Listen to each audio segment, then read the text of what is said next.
Oh, stop it! Stop it! Do not do him like that! What are you doing, Dragons? The NBA playoffs are going on right now, and without a doubt, one of the biggest surprises of the year is that of the New York Knicks. They've been a drag in the league for many years now, and no one really had high hopes for them to do anything meaningful. However, not only did they do something meaningful, one of the players who helped lead them to victory in various ways was that of Derrick Rose, who reunited with an old coach and colleague to have a resurgence that almost rivaled his early days in the NBA. Allow us to show you how Derrick Rose, NBA legends, explained how scary he was. Be sure to like the video and subscribe to the channel. 7. Rose's college play. Ever since LeBron James changed the rules of the NBA, you have to go to college and also be great there in order to get drafted high into the NBA. And that's exactly what Derrick Rose did. Rose went to the University of Memphis Tigers under John Calipari, who recruited him after seeing a play in the AAU game. Rose chose Memphis because of the school's history of putting players in the NBA, and the prospect of Rod Strickland, a 17-year-old veteran of the league, mentoring him. So already he was showing great maturity, as well as his ability to think about his future in terms of basketball. The Tigers started out the season ranked 3rd in the nation.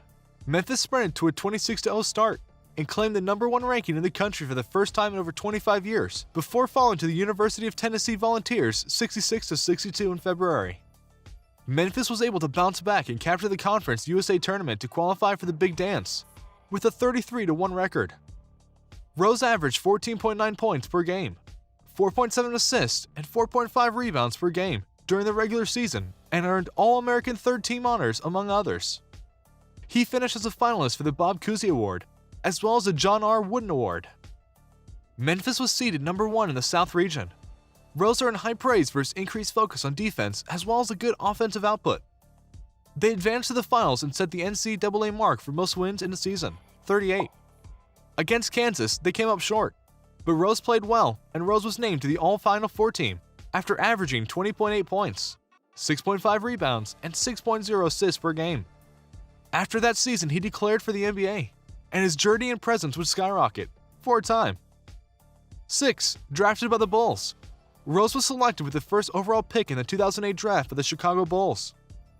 And you have to remember that at this point in time, the Bulls had been without Michael Jordan for a decade more or less.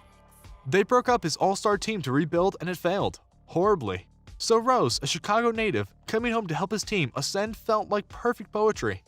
Rose became the first Bulls draftee to score 10 points or more in his first 10 games since Michael Jordan, and earned Eastern Conference Rookie of the Month honors for November and December.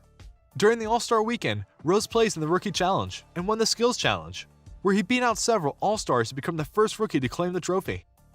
Rose won Rookie of the Year, joining Michael Jordan, 1985, and Elton Brand, 2000, as the only Bulls to do so.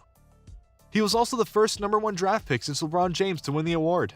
He averaged 16.8 points on 47.5% field goal shooting, 6.3 assists, leading all rookies, and 3.9 rebounds per game, and was also named to the NBA All-Rookie First Team. In his playoff debut against the defending champion, Boston Celtics, Rose recorded 36 points, tying Kareem Abdul-Jabbar's NBA record for points scored by a rookie in his playoff debut, set in 1970. 11 assists and 4 rebounds as the Bulls prevailed in a 105-103 overtime win on the road. Rose became the second player in NBA history to record 35 points and 10 assists in his playoff debut, after Chris Paul. Rose averages 19.7 points on 47.5% shooting, 6.3 assists, and 4.9 rebounds per game in his first playoff series, as the Bulls were defeated by the Celtics in 7 games. His sophomore season was just as good.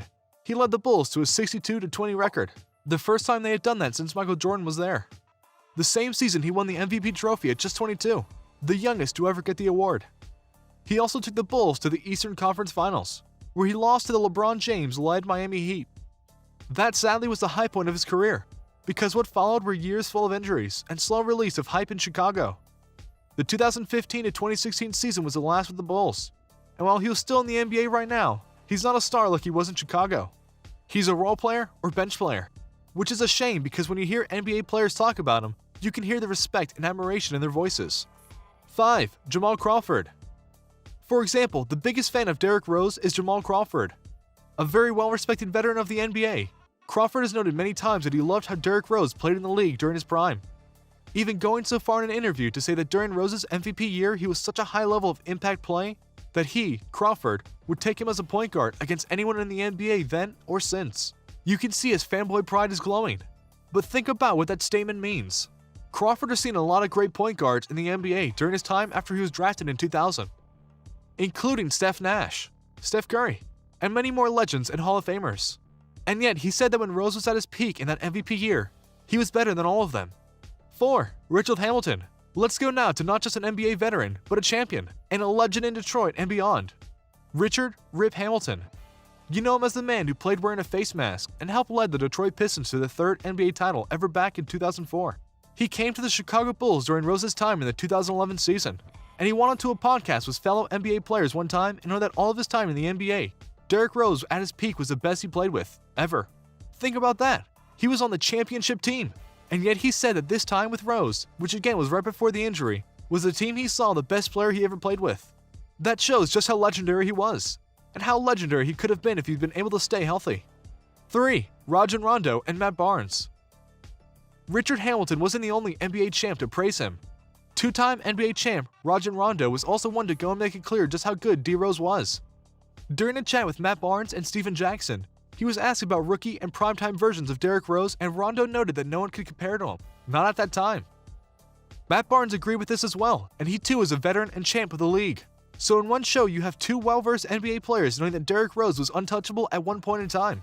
2. Jimmy Butler. We head to Miami and examine the words of Jimmy Butler, the man who helped the Heat get into the NBA Finals in the bubble playoffs. Butler played against Rose in his prime years, and in interviews he couldn't help but heap praise of his teammate, even going so far as to say he was blown away by some of the things he saw him do. And then when he did them, again he knew this dude was for real. Perhaps that's why he had issues with other teammates not giving their all, because D. Rose always did, even though it cost him in the end. 1. Dwayne Wade, LeBron James, and Steph Curry. Finally, Wade, James, and Curry had nothing but love and respect for Derrick Rose. In fact, Wade made a social media post about Rose once, and said if you don't like and respect him, something is wrong with you. And fast forward to 2018, Rose had his best post-Bulls performance ever by making 50 points as a member of the Timberwolves. And both LeBron James and Steph Curry gave props to Rose for that, because it was very much a return to form, a performance that they both praised his ability to stay in the league and showcase the skills he still has. The story of Derrick Rose is a tragedy in many ways, because he went from being the future of the league in certain respects to just hoping he has a future in the NBA. But no matter how he ends his time in the NBA, it's fair to say he made a splash when he could, and it turned heads when he did. So what do you think? What do you think of this look at Derrick Rose, and how he amazed people past and present with his play? Are you happy that Rose got a bit of a resurgence with the New York Knicks? Do you think that he still has time to make his game almost as good as it was when he was MVP? What will be your favorite Derrick Rose moments when he retires? Let us know in the comments below. Be sure to subscribe, and we'll see you next time on the channel.